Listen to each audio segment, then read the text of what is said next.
One man shall save the realm, 6 shall he gather. One hero, Albion's hope, dark shall he scatter. Long shall he search afar, while hope betide him. One man of noble birth, 6 men beside him. 7 sentinels shall ride on the wind of battle.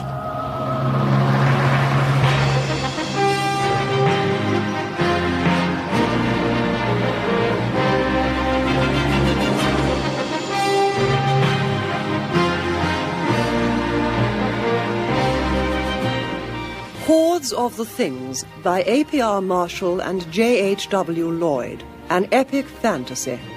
The Second Chronicle.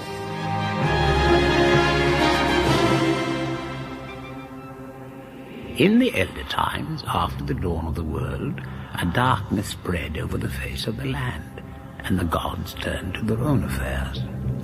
And all the lands of Middle Sea were ruled by the Evil One, save one small kingdom called Albion. So the Evil One gathered the children of darkness, Snark and Sea Wolf and Goblin and Troll, and suckled them noisily, but most carefully. And they planned a black muster to crush Albion utterly, that evil would triumph earth-wide and everywhere. And the Evil One, so it is written, spake thus wise. First shall I command out of Zilber into Albion mine loathsome priests, the brotherhood of night, to corrupt and soften the people of Albion, that we might gobble them up. Yum, yum, yum, she added, according to some versions. Now the king of Albion was Ulfric III, who heeded not the danger, nor the gravely warnings of the crown prince, his valiant son. Thus it came to pass that the fair realm of Albion, in this perilous hour, was entrusted by the White Council into the hands of the great wizard, Radox the Green, that he might find the 7 heroes who would save the land. And in turn, the wise Radox did entrust the task to Aegar, son of Aethar, a young log poacher.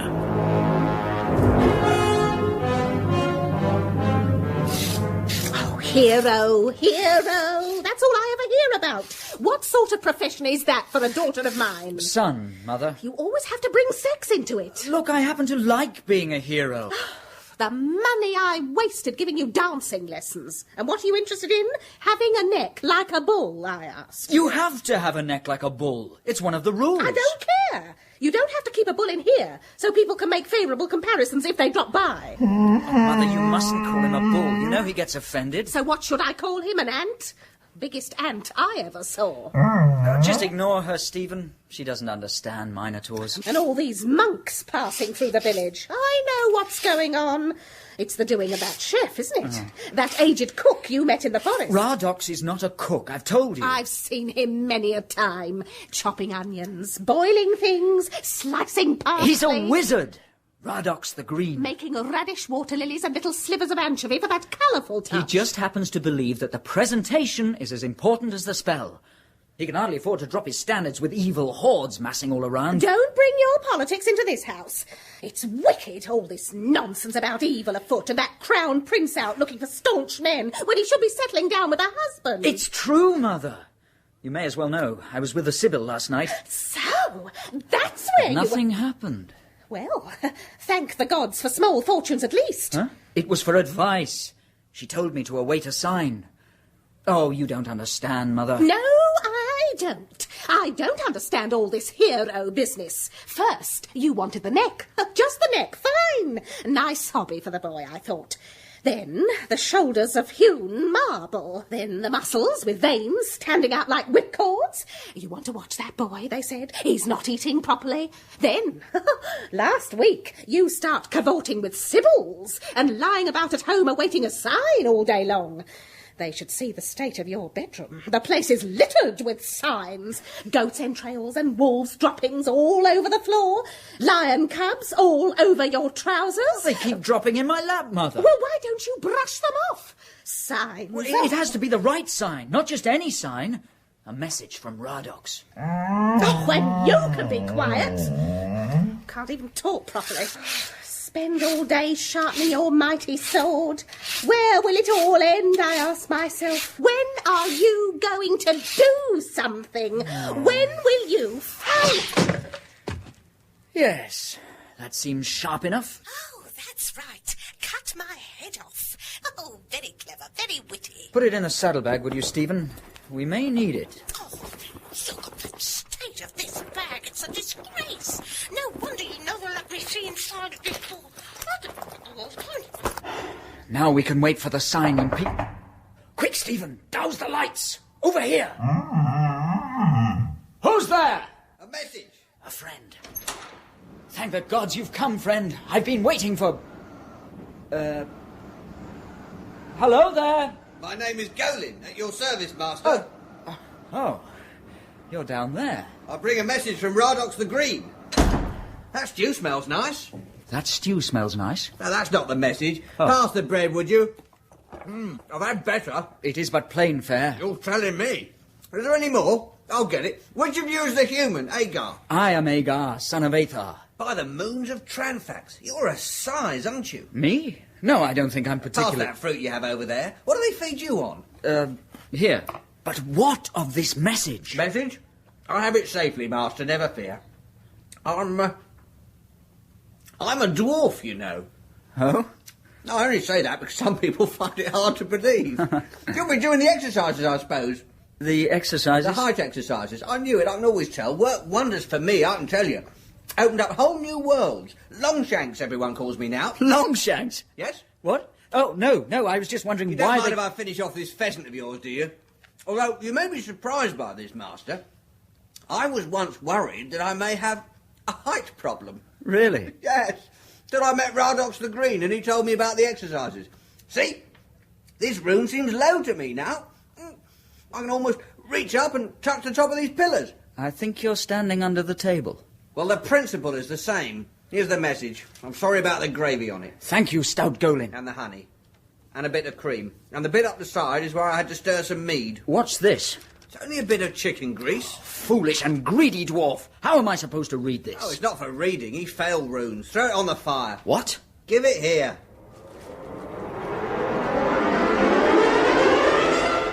Good morrow, Agar, son of Athar. Radox. But how did you get Stand here? back. I am but a vision in the flames. I'm sorry the picture isn't very good, but it's difficult in these lowland areas. I bring you urgent word from my seat at the great conference of wizards. Can I smell chicken fat? It's nothing. Carry on, Master. Very well. The situation is now even worse than I feared. The swirling killer loons of death surround the east gate, destroying all who try to flee the kingdom of Albion. Deadly plants obscure the southern byways, and the roads are crawling with the brethren of the Brotherhood of Night. You must leave at once. The 6 heroes who will aid you save the realm must be summoned from beyond the havens. How shall I do this? Just a moment while I look it up. Which service do we require? Heroes. Yes. You must find the legendary tremendous battle horn, Summon Trumpet. Only this can call the heroes to Albion's aid. Summon Trumpet. I have heard songs of it. But where is it? That I know not. But there is one in Middlesea who might. Seek you, Horn Shaper of the Doomsday Guild in Zaguloth. There is still one exit through the mountains known only to dwarves. So, I send you Golin Longshanks here to... hello, Golin? I'm here. Oh, yes, there you are. Go now. I shall be with you in spirit. But can't you help? No, I'm far too busy here at the great conference, I'm afraid. I don't have a moment. Now, hurry up. Don't waste... Why is my arm all sticky? It feels like me. Very well, I shall set out at once. Stephen, come, saddle up. Farewell, both of you, and be of strong heart. No, please, don't fade away. I wanted to word with you about my The exercises. journey is long, and you will need 2 good legs. Oh, I'll take the pheasant with me then. Hey, Master, wait for me. And so, upon the word of the evil one, the hellish brethren of the Brotherhood of Night set out upon every road, track, and thoroughfare, preaching of the night of all evil yet to come. None dared bar their way, for they were a holy order, sacred and untouchable, and sacrificed anyone whom they disliked. And so in fear were many converted to the dark ways. And in time did the brothers reach Castle Comfy Lawns itself, home of the foolish King Ulfric the Wise. Ah, yes. Come in, my good monk. You are... Brother Scrivener, your majesty. Oh, yes. From the Brotherhood of Knights. Of course, your bishop is very kind. I need someone to take down a letter for me. At your service, sire. Right. From good King sorry, finished? Certainly, your majesty. Good. Now, from good King Ulfric the Wise, the third, to Virginin, Crown Prince of Albion, Castle Comfy Lawns, Milkingmas Eve, my son. Thank you for your letter of the third moon after Virgin Toast. I regret to say that the realm is in some disarray since you left, taking my trusted advisers. In particular, I'm most concerned about the increase in stag dancing amongst the common people. As you know, the royal stags are the exclusive property of the king, and if anyone dances with them, it should be me. Naturally, I have no desire to do this at all, as they are very ugly, clumsy on their feet, and always want to lead, just like your mother. Brackets, joke, close brackets. The log poaching was bad enough, but I cannot tolerate this kind of illicit terpsichore with the royal venison. Without tough new legislation drawn up, do you have everything you need, brother? Parchment, quill, ink, large tub of water? The guards aren't making things difficult for you, are they? No, majesty. I am just baptizing them. Oh, I see. Right. Legislation and so on. Another thing I'm concerned about is religious freedom. So, when I heard that a sect of poor monks, the Brotherhood of Knight from Zilwar, were being mercilessly persecuted for their beliefs, I was most upset.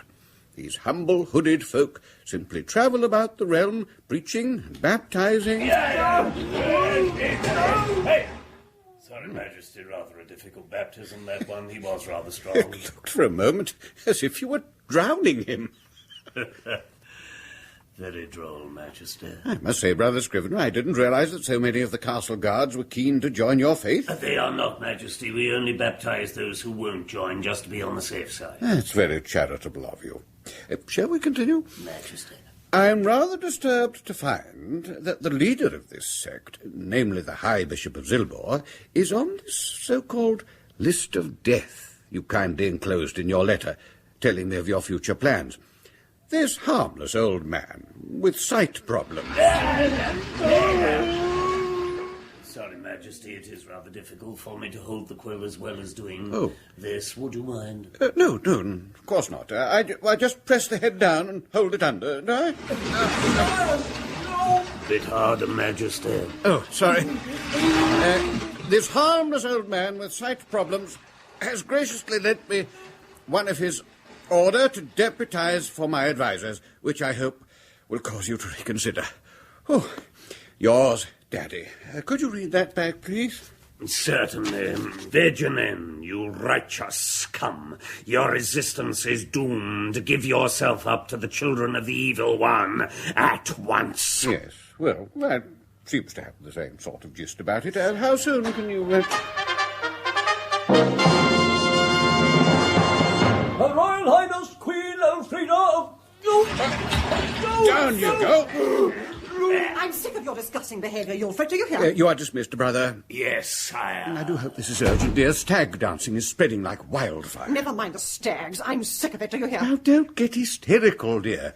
There's nothing wrong with a king wanting to change clothes with a commoner for a day, is there? For a day? Fine. Well, then, I've picked a day, that's all. Well, what about yesterday? And the day before? And the whole of Virgin Toast? Oh, not and now. the rest of your reign? You seem to spend every day changing clothes with a commoner. Now, who is it this time? Just a commoner. Which one, precisely? Well, you wouldn't know the family. They live a long way from here. Who? Well... Yes? The woodcutter's daughter. I thought so. Look, Ulfric, the whole point of changing clothes with a commoner is so that you can go about unnoticed. Well, I wouldn't mind mind if you were honest about the whole thing and admitted it was just because you like wearing wimples. I do not like wearing wimples. And farthingales and queasums and dumblet shoes and folk danglers. Just a minute, what are dumblet shoes? You see, you don't even do it properly. I have to find out what people really think of me. It's essential for policy formation. I'll tell you what people think of you. They think you dress up as the woodcutter's daughter all the time. That's just a subjective viewpoint. I got on very well with the woodcutter. And what are you doing to the Royal Guards? That's the last one left. Is it? Yes, young Harold from the lower village. Oh, yes, so it is. Haven't you noticed what's happening to the castle? Really, Elfrida, do you take me for a fool? Of course I have. And I've had an assurance from my good friend, the evil flesh-eating Lord of Crown, that he'll send me thousands of new guards tomorrow. Oh. Well, I suppose that's all right, then. Thus did King Ulfric betray sweet Albion to the Hordes. And it came to pass in these times that south of Albion, in the land of Gwan, the good people saw the forces of the evil one on high, which turned them mad. And in their madness did they go to their plants and talk to them. And they did converse with their flowers, even as they watered them. And the plants of Gwan learned their language well and swiftly, and listened even when they were not being spoken unto.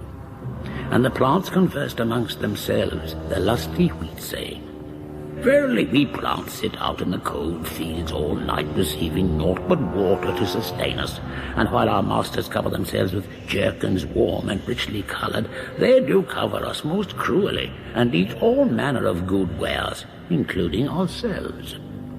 So the plants of Gwan rose against our masters and defeated them. And they were hungry, but being wise they ate but few of their masters. Those remaining they placed in the earth, with but a small part showing, and watered them. And it came to pass that the plant kingdom of Gwan had a poor harvest, and looked them elsewhere for food. So it was that the Crown Prince Vegenin, leaving Albion by the southways, was forced to listen he to his father's advisers, and disguise himself most unheroically to reach the temple of Zilbor. Behold! Before us lies the devilish temple of the Brotherhood of Night. Thou dost not shush, I, Crown Prince Vegenin. Skulking in these bushes is no princely task. Please, Highness, keep your voice down. They might hear us. So should they hear the knell of their own black-hearted order. Yes, Highness, but wouldn't it be better to say... Phase in the knell over, say, 20 years? With reciprocal agreements. Reciprocal agreements, of course. Reciprocal agreements? Ha! And as for these azalea twigs protruding from my crown, begone! I have journeyed here by coward's means, but now I will emerge and strike Black Zilbor's temple right asunder, as my list does meekly demand. Come inside the walls. No, Highness, that wouldn't be wise. No, there's something you should know about the High Bishop of Zilbor. Out! Away with bogus vegetation, fake and leafy. And through the entrance you will stride with me. Come! Aside! Aside, foul brothers, for we would parley with your priest. And may enter the inner sanctum of the High Bishop of Zilbor. Aside, I say! But Highness... Silence! There, inside this pitch-dark chamber, cowers mighty Zilbor. Stand aside, brothers. Let him enter the chapel of the High Bishop. You see? Cowards! Highness, we keep trying to tell you. The Bishop of Zilbor has the hereditary gaze of all leaders of the Brotherhood. A look that turns anything on which it falls to ashes. Ah, well. Stand back once more, rank brethren, for I must leave this place and find... Come in. Come into the light where I can see you. I shall light more candles. The door's locked. My foot! My foot's just turned into a heap of ashes. The shaft of light exposed it to his eyes. Courage. Courage? Foul Bishop Zilbor, I presume. We meet at last. That is my title. And yours? This is the Crown Prince Vegenen of... Oh, my arm's gone. Stay in the shadows, Highness. Oh, my ear. Oh, move over. It's quite dark just there. You are but lowly chattel. What call you I? Your Highness, you must speak with more tact. I say there, Your Grace. Now look here. Yes? Oh! He's completely gone. Up in smoke.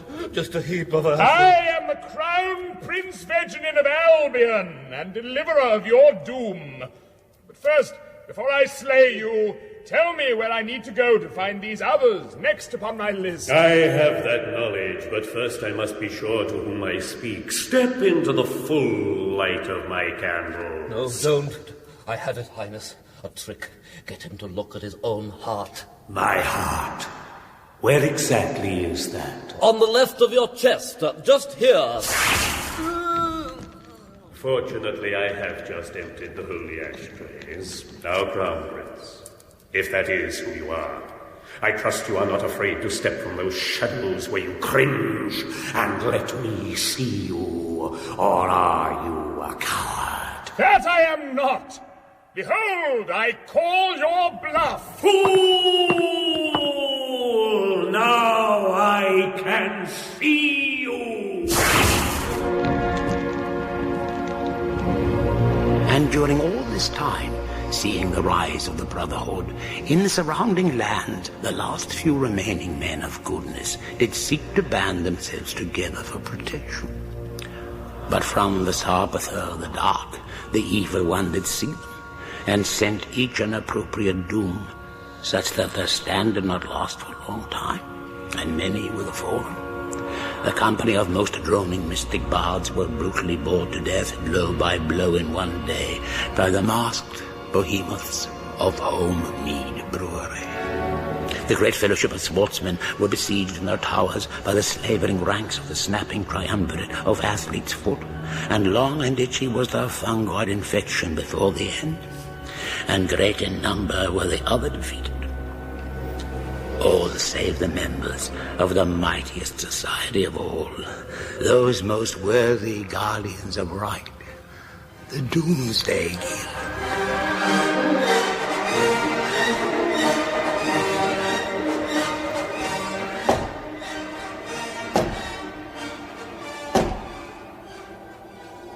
Who dares to approach the halls of the Doomsday Guild? I, Wind Charmer. Prove thyself. So be it. Wind, my dear, how pretty you are today. What beautiful gusts. It really is wonderful to have you blowing up here, breezy as ever. No, I mean it. Would you care for an olive? Enter, for you are truly Master Wind Charmer. Good Master Hornshaper, I greet thee. And thou, Master Wind Charmer, what brings thou back to our hallowed halls most early this day? I cannot proceed with charming the winds without rest. Already this dawn 5 hurricanes have turned most nasty upon me. This cannot be. Neither the mightiest typhoon nor the merest tiny fart can resist the power of the Master Wind Charmer. On normal occasion this is such. What meanst thou? The powers of evil all around grow rapidly, and so much so that e'en the Doomsday Guild cannot stem the grisly tide. Have you word of our fellow masters? Aye, here. The Master Sea Stalker is furthest from this place, stalking a sea of which he has heard in far most northern climes. Why so? He has stalked the seas regularly that lie in these parts, and the oceans grow used to his technique and conceal themselves. Fantastic possibility. But true, so such. How thus?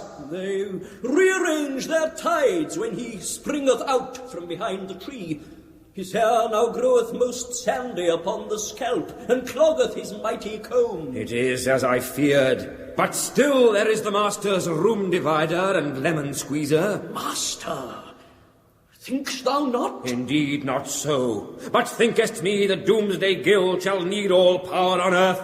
Now the Brotherhood of Night sets foot upon the roads, attempting to turn all to follow the ways of the Evil One. Name not that name within these walls, master. Already I have seen from my seat upon the winds the Crown Prince Vegenin lured near to his doom. The time has come when... Who dares to approach the halls of the Doomsday Guild? My name is Agar, son of Aethar. What is your trade? I am but a simple log poacher. So, log poacher, what thinkst thou, master? Log poacher, hath no great ring about it, hath it? Nay. 'Tis no trade worthy of this guild, this poaching of the logs. Good master, worthy lord, I seek not to become a guildsman, but am here upon the advice of Radox the Green, with my guide. I am here in quest of Master Hornshaper, he who knows all that can be known concerning hornly matters. I am Hornshaper. What dost thou want, log poacher? I would know something concerning horns. Ah, horns, is it? Then thou comest to the right place. I know all there is to know on horns, and more. No hornish law does evade my eyes, not any horn-related topic of most kind. I know most precious of all, the sacred secret of all horns. What secret is that? Why, precious knowledge. Know ye that a horn must be wide at one end and narrow at the other? Never shall it be wide at both ends, nor shall both ends narrow be, nor narrow in the middle and wide at either extremity, else 'twill not function as a horn. Yes, very interesting.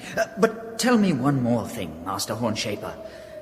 Where may I find the legendary, tremendous horn? Summon trumpet. So, knowst thee of summon trumpet, dost thou, dog poacher? Then there is more to thee than thy appearance does belie. Summon trumpet, a mighty horn, most seemly shaped, so as to be amongst all hornly things, wider than all at the rooting end, and narrower than a weasel's ankle at the other. But where, worthy master, may I find this noble instrument? It is deep within the caverns, not a sparrow's flight from these halls among the mountains. There. Thank you, master. I am greatly indebted to your kindness. Come, Golin. But, master, tell you not him of the dread sphinx of the caverns who guardeth the summoned trumpet? Nay, such is the job of Master Cavern Warner, thou knowst well. I durst not encroach upon his domain. This way, I think. Are you sure this takes us to the treasury?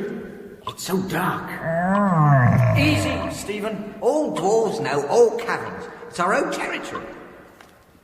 Ugh! What? This banana is horrible. What? Oh, selfish and untrustworthy dwarf. That was the last candle. Oh, I thought it tasted a bit hot at one end. I thought you put pepper on it. Now we can see no way ahead at all. What's the matter with him? Nothing. I think it reminds him of somewhere he was lost once. Now lead us on, if this is your domain. Very well, master.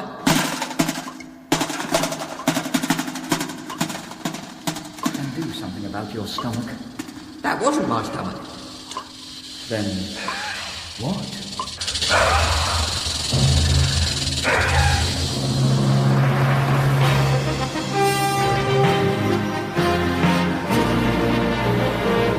In the second chronicle of Hordes of the Things, Patrick McGee was the chronicler, Miriam Margolyes was Agar's mother, Agar himself was Christian Rodsker, King Ulfric the Wise III was Paul Eddington, his first advisor was Hugh Thomas, who was also Wind Charmer, his first assistant advisor was David Ross, who was also Horn Shaper, and Queen Elfrida was Maggie Steed. Golden Longshanks was Jonathan Lynn, the Crown Prince was Simon Callow, the High Bishop of Zilbor and Brother Scrivener were Aubrey Woods, and Radox the Green was Frank Middlemass.